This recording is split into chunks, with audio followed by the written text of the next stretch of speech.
All right, so we have a glider that collides with a spring on the end of a track.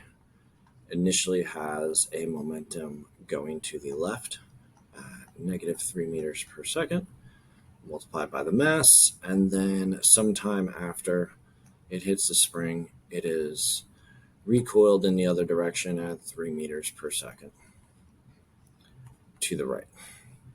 Okay, they have then a force versus time graph, which will give us our impulse if we find the area underneath it.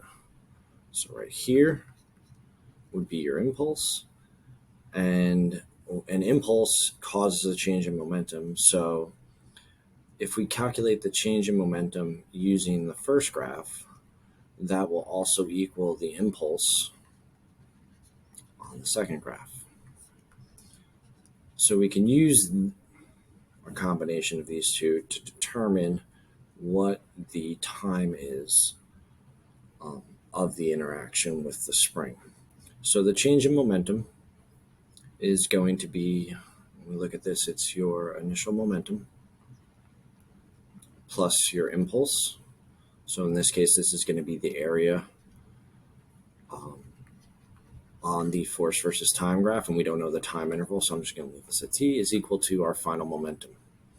So our initial momentum is 0.6 kilograms times negative 3 meters per second,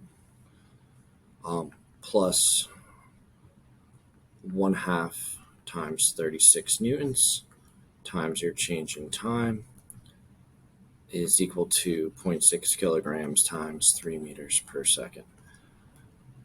All right, and determining this, we have 1.8, and then add a 1.8 to both sides of the equation.